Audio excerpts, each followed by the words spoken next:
प्रिय बच्चों नमस्कार। अभी पिछली वीडियो में मैंने आपको पुरूरवा और उर्वशी को पढ़ाया था।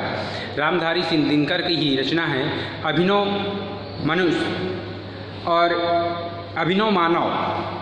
तो इसमें क्या है कि नया मानव, और इसमें विज्ञान के इनकी इस कविताओं में संसार में घटने वाली समस्त भौतिक सुख, भौतिक घटनाएं सब मनुष्य के हाथों में निर्भर है और प्रकृति भी इनका गुलाम बन गई है।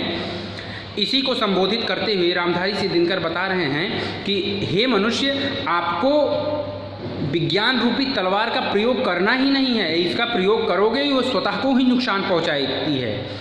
विज्ञान वरदान है या अभिशाप, इसको खुद को विचार करने की आवश्यकता है।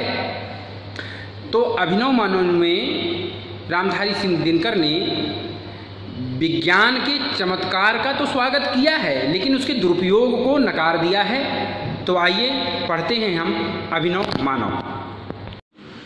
है बहुत बरसी धरित्री पर अमृत की धार, पर नहीं अब तक सुती सुशीतल हो सका संसार। भोग लिप्सा आज भी लहरा रही उद्दाम, बह रही असहाय नर की भावना निष्काम। यहाँ पे कवि ने मानव भले ही सब होने का अहंकार करे, हाँ, किंतु उसकी पुरानी जो राह पर चल रहा है, भोग में लिप्त है मानव। तो दिनकर जी कहते हैं कि धरती पर अमृत की धार, बहुत बरसी धरित्री पर अमृत, धरती मानी पृथ्वी, पृथ्वी पर अमृत की धारा बहुत ही बरस चुकी, किंतु पर नहीं अब शीतल हो रहा संसार। किंतु यह पृथ्वी अभी भी शीतल नहीं हो सकी, यह संसार शीतल नहीं हो सका। भोग लिप्सा भी रहा उद्दाम, मतलब पृथ्वी इतनी अभी भी जल रही है। कहने का तात्पर्य है कि भोग लिप्सा यानी घृणा, द्वेष, ईर्षा, पाप, इसकी बुराई उससे, उसकी बुराई अभी सब पृथ्वी पर व्याप्त है। व्यक्ति अभी इन्हीं भोग प्यास में लिप्त है। बह रही असहाय नर की भावना निष्काम, और मानव के मन में सदैव लक्ष्मी कमाने का, लक्ष्मी जी कमाने के मन में जो भावना है, उससे मनुष्य के अंदर पाशविक वृत्तियों का यानी पाप करने का भावना जन्म ले रही है। अभी भी हमें मानव मूल्यों की खोज है और मानवीय भावनाओं को कोई कदर नहीं है। सर्वत्र धन लिप्सा के बोलबाला है, यानी सब व्यक्ति केवल धन ही धन कमाना चाहता है।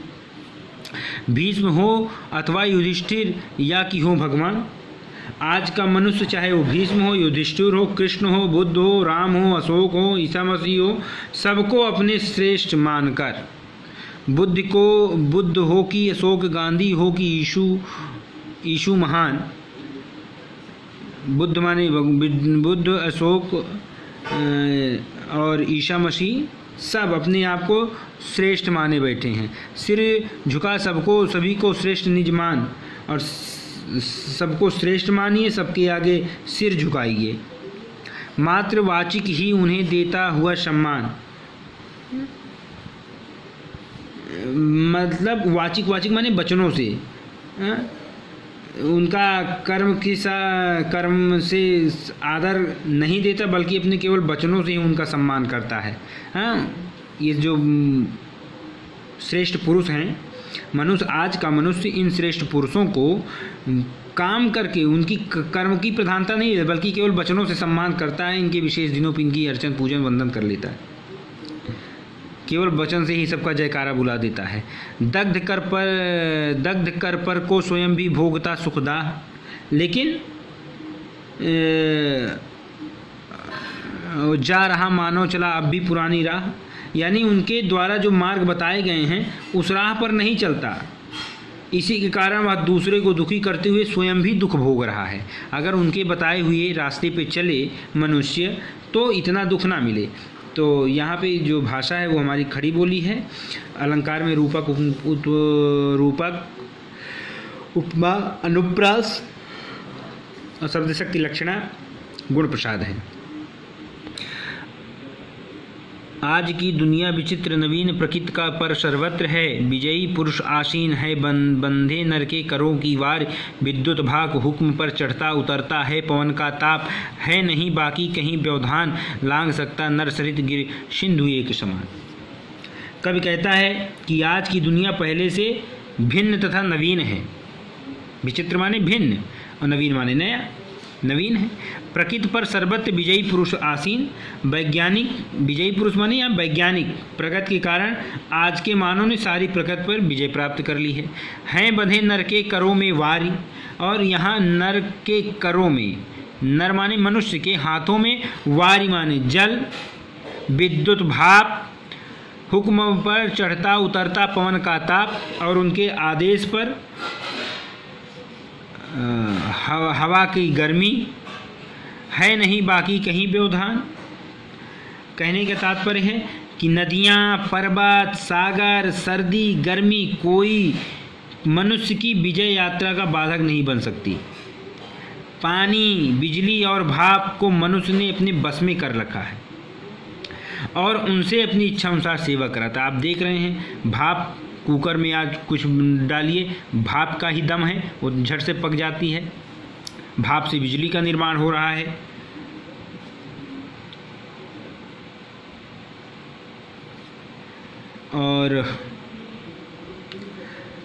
और आज भी देखिए गर्मी सर्दी के मौसम में विद्युत यंत्रों द्वारा मनुष्य यंत्रों की सहायता से अनुकूल बना लेता है। लांघ सकता नर सरित गिर सिंधु एक समान। और आज का मनुष्य नदी, सरित माने नदी, गिर माने पर्वत और सिंधु माने समुद्र को बड़ी सरलता से पार कर सकता है। शीश पर आदेश कर अवधारी। प्राकृतिक के तत्व करते हैं मनुष्य के कार्य। आज के प्राकृतिक के सारे तत्व, प्रकृति के सारे तत्व जैसे पृथ्वी, जल, आकाश, अग्नि और वायु सब शीश पर आदेश कर अवधारे, यानी सब मनुष्य के आदेश को अपने सिरों पर धारण किए हुए हैं और उसी की आज्ञा का पालन करते हैं। मानते हैं हुक्म मानव का महा, वरुणेश और करता शब्द गुण अंपर महान संदेश। और उसी की आज्ञा का पालन करते हैं। महासागर, वरुणेश माने महासागर, महासागर उसकी आज्ञा मानते हैं। और करता शब्द गुण अंबर वहन संदेश, और शब्द को एक स्थान से दूसरे स्थान तक आकाश पहुंचा देता है। अंबर माने आकाश। बड़े बड़े जहाज, रेडियो, ट्रांसमिशन के द्वारा वह सब कुछ कर सकने में समर्थ हो सकता है। वर्तमान मानव ने दिशा और काल को अपनी मुट्ठी में बंद कर लिया है। नव्य नर की मुष्टि में विकराल हैं सिमटे जा रहे प्रत्येक क्षण दिक्काल। यह मनुष्य, तो नव्य माने ये नया और मुष्टि माने मुट्ठी। तो ये जो नया विज्ञान है ये सब मनुष्य में, मनुष्य की मुट्ठियों में, मनुष्य यह मानो वर्तमान मानो, यह मनुष्य वर्तमान मानो अपनी मुट्ठी में दिशा और काल, दिक्काल सिमटे जा रहे हैं प्रत्येक क्षण, यानी दिशा और काल को प्रत्येक क्षण अपनी मुट्ठी में बंद कर लिया है। तो यहाँ भी भाषा खड़ी बोली है। मानवीकरण और अनुप्रास अलंकार का खोज का प्रयोग है और गुण प्रसाद है, ओज है। और लेखक ने भौतिक प्रगति ही सब कुछ नहीं है, आध्यात्मिक प्रगति भी मानव को करनी चाहिए का संदेश दिया है। जिसका गगन में जा रहा है यान, कांपते जिसके करों में देख परमाणु। अब आज ही मनुष्य के अगाध प्रेम समुद्र में ही नहीं वरन आकाश में, यान माने विमान, निस्सीम आकाश में यान विचरण कर रहे हैं। विमान यानी हवाई जहाज, अर्थात पक्षी की भांति आकाश में स्वच्छंद विचरण कर रहे हैं। और कांपते जिसके करों को देख कर परमाणु। आज मनुष्य इतना शक्तिशाली हो गया है, शक्ति संपन्न हो गया है कि उसके हाथों को देखकर परमाणु शक्ति, परमाणु को भी भय से डर लगने लगता है, वो कांपने लगता है।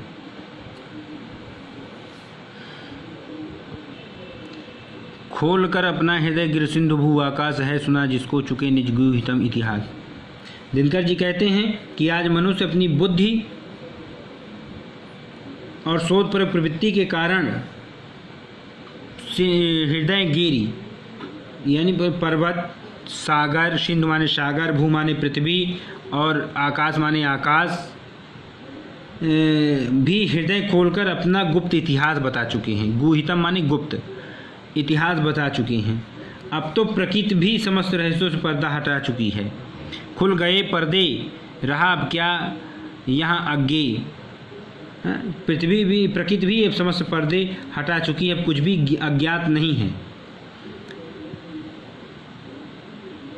किंतु नर को चाहिए निर्विघ्न का दुर्जय। इसके उपरांत भी मनुष्य को ऐसी उपलब्धि कामना करता है, सोचने को और करने का नया संगे, कि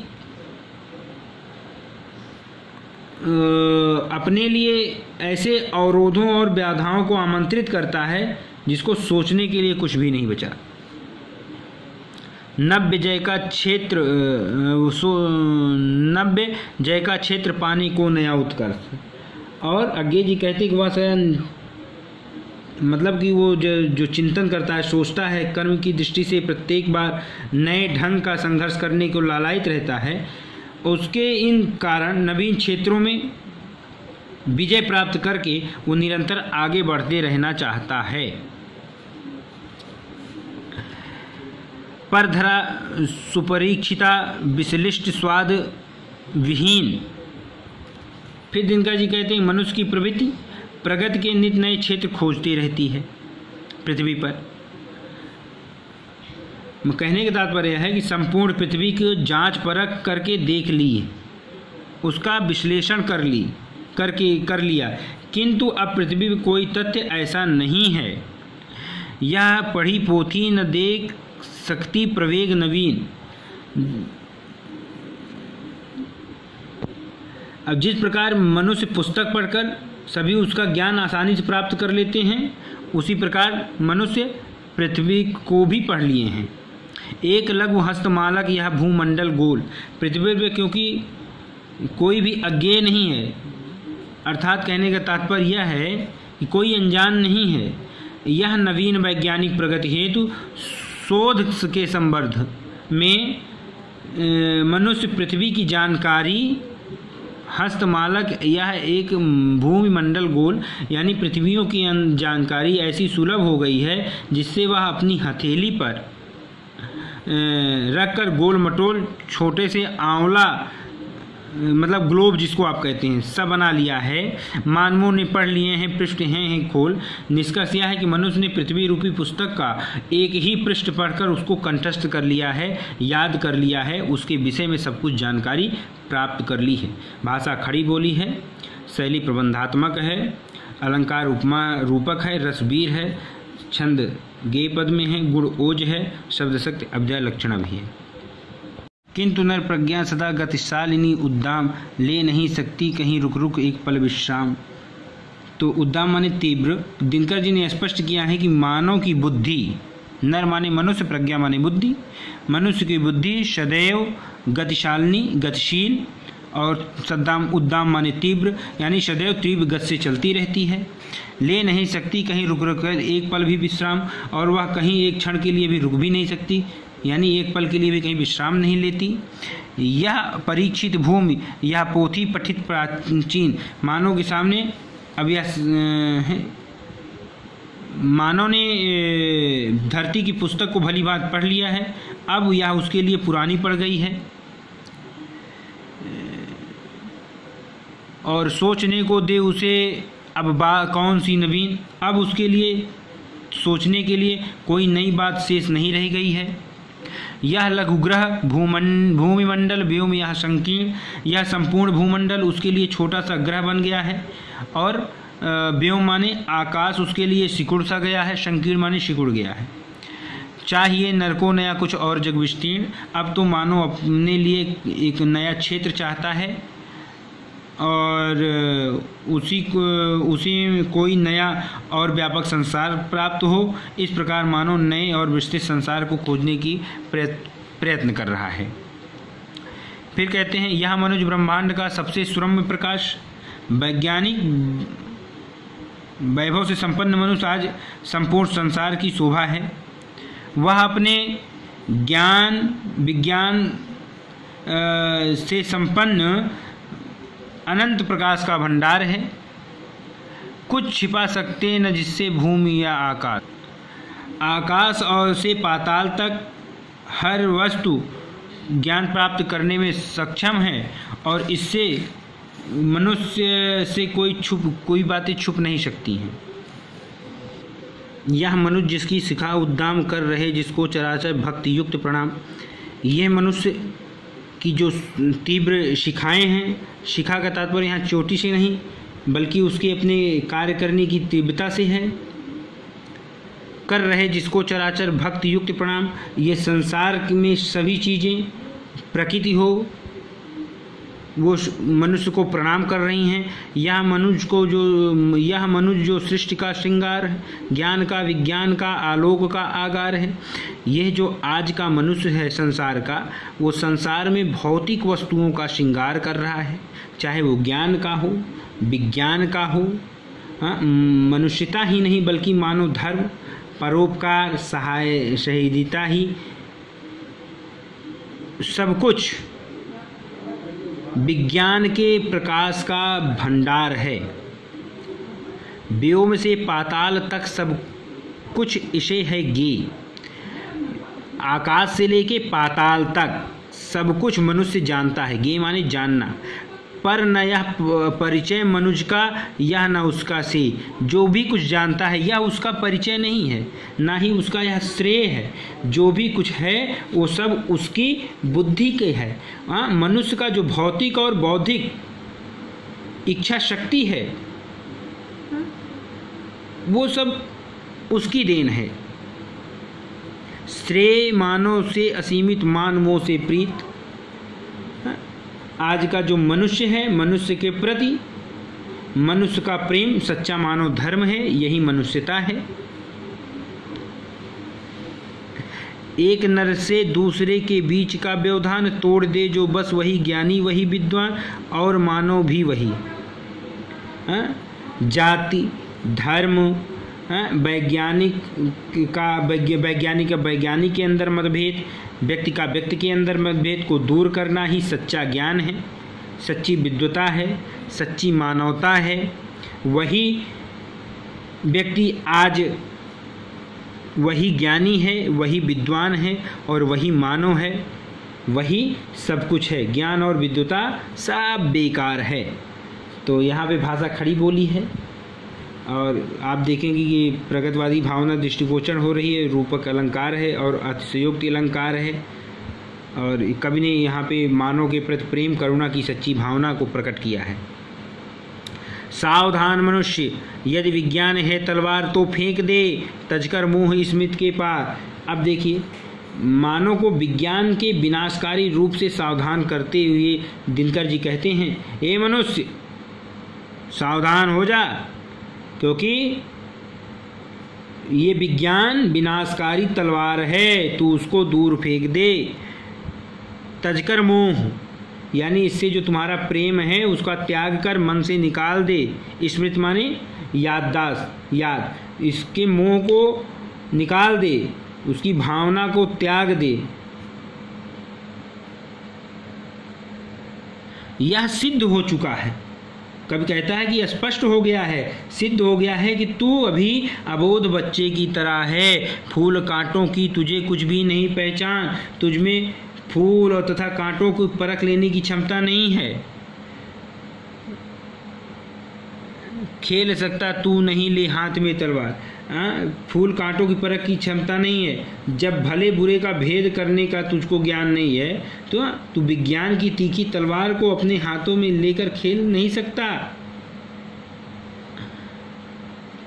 यदि तू ऐसा करेगा काट लेगा अंग, तीखी है बड़ी आधार। यदि तू ऐसा नहीं मानता और विज्ञान की तलवार को लेकर खेलता है तो यदि तू ऐसा करेगा तो तू इस तलवार से अपने शरीर के अंग को ही काट लेगा। कहने का तात्पर्य है कि विज्ञान मानव के नियंत्रण से बाहर है, उससे दूर रहना ही ठीक होगा, है ना। मनुष्य विज्ञान का कल्याणकारी प्रयोग नहीं कर पाएगा। विज्ञान जहाँ वरदान है वहीं अभिशाप भी है, हाँ, विज्ञान की विध्वंसकारी तलवार को फेंक देने में ही भलाई है। और कहा भी गया है, आप लोगों के लिए निबंध भी आता है, आएगा कि विज्ञान वरदान है अभिशाप। पहले आता था, अब आए या ना आए, लेकिन विज्ञान जितना प्रयोगकारी है उतना ही प्रयोग किया जाए, उसका दुरुपयोग ना किया जाए तो ज़्यादा बेहतर होगा। अब हम सब अगले छंद के साथ, नई कविता के साथ फिर से मिलेंगे। तब तक के लिए नमस्कार।